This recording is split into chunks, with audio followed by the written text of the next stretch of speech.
This is a brief guide to the middle distance runner case study, the first case study for SP0516. So there are three main parts to this case study, and they need to be written in distinct sections. So each section has a subheading, so I'm expecting to see a section labelled Overview, one labelled Evaluation of Tests, and one Interpretation of Data, so that's a bare minimum.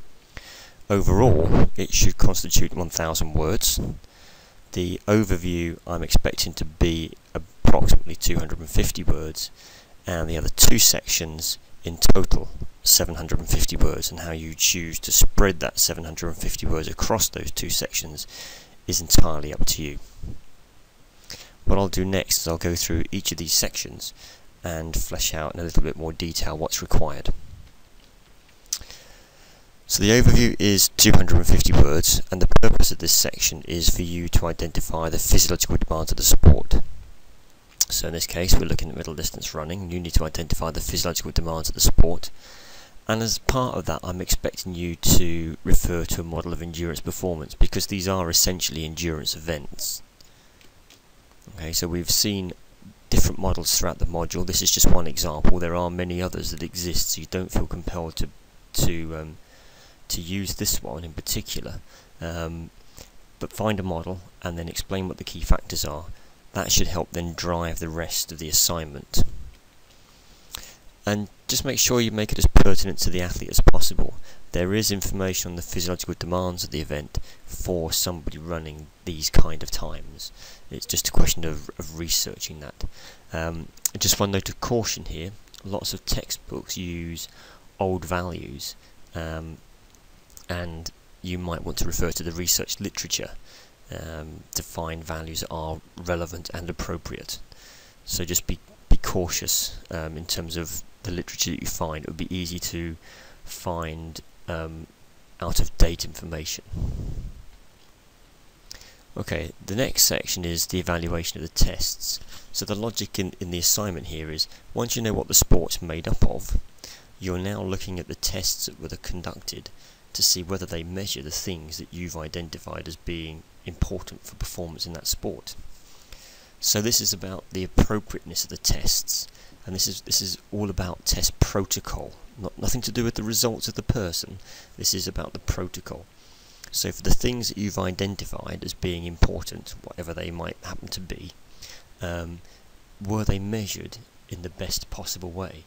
Were the tests that were done the gold standard test? And if not, what are the implications of that? So as part of looking at the appropriateness, you need to decide whether the test measures something that's important for performance, and then you need to look at the validity and the reliability of the tests. You don't need to describe test protocols, because that's just going to eat up words, and you can assume that your reader knows that.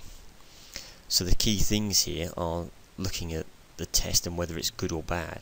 Why is it good? Why is it poor? Depending on what you decide. Everything that you put must be evidence-based, so you need to make sure that you write that. And remember, you're writing for an educated audience. You're writing for me rather than for anybody else, so you need to make sure that it's written in the appropriate language to do that. One of the ways in which you demonstrate your knowledge is through your precise and accurate use of terminology. So this section is about the appropriateness of the test. Does it measure the things that are important for this sport, and were they done in an appropriate way? Will we get good data from doing these tests? Okay, so within that you might think about the reproducibility of the test and so on. But it's not just a yes/no answer here. It's teasing out the implications of it. Why did you think it was good, or why did you think it was bad, and what effect might that have? You could also in this section comment briefly on things that weren't measured, but literally it would be a sentence. So you might have a sentence saying, other things that could have been measured include, but it should be no more than that, because that's not the purpose of this section. But you could comment if you wanted to. The final section is the interpretation of data. So as the assignment is constructed, what is the sport? Do these tests measure the demands of that sport? And now, somebody having completed those tests, what can we conclude about that person in terms of their strengths and weaknesses? So at this point you need to gather a whole body of evidence from the literature on middle distance running and compare the scores of this person to the scores that you found in the literature.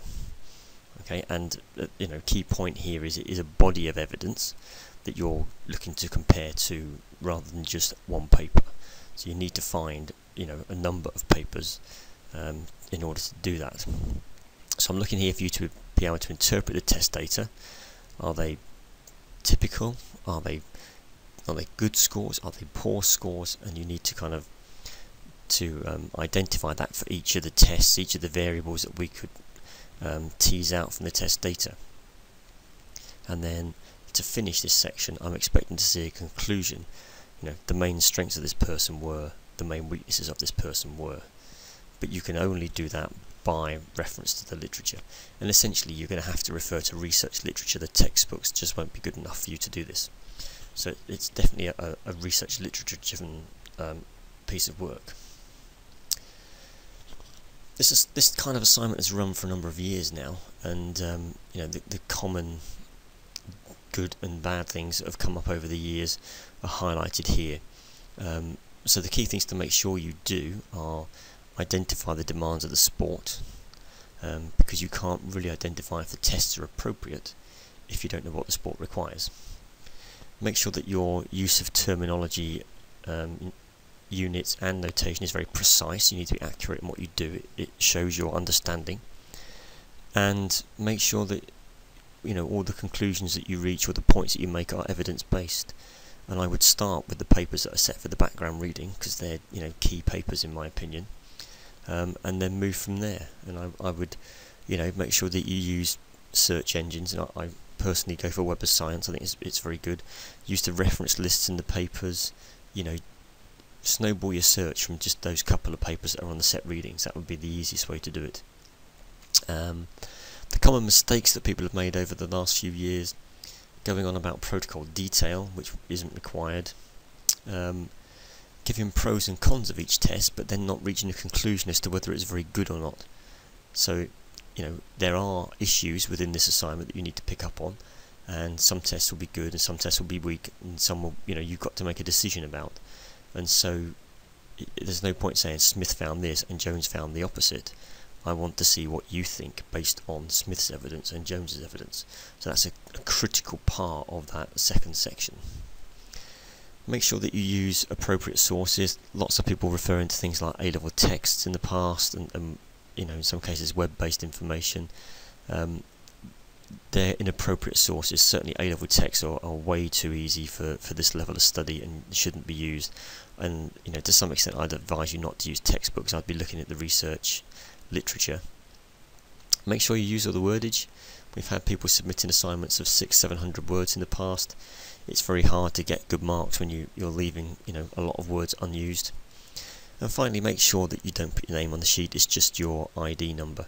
It protects you, it protects us. It just anonymous markings here, and it just safeguards everybody. It doesn't do you any favours by putting your name. It's not going to give you any extra credit. This is a mark scheme that I've put together, and I will put up on Blackboard. Unfortunately, the slide colours don't show it very well, but it gives you an idea of what's required for a first, a 2-1, a 2-2, a third, a fail, and so on. And so these give you the different sort of bits of information. So the first category is the overview, then you've got the evaluation, and then the interpretation. So it gives you some idea of the kind of things where marks are likely to be awarded for. Please note that they're not all equally weighted. So things like units and notation have a far lower weighting than things like accuracy of information. So just bear that in mind when you get them back and they've got bits circled on them. Okay, so that gives you some idea of the assignment that's required and what information you need to put into it. I will put another clip up about how to log into Blackboard and register your pair.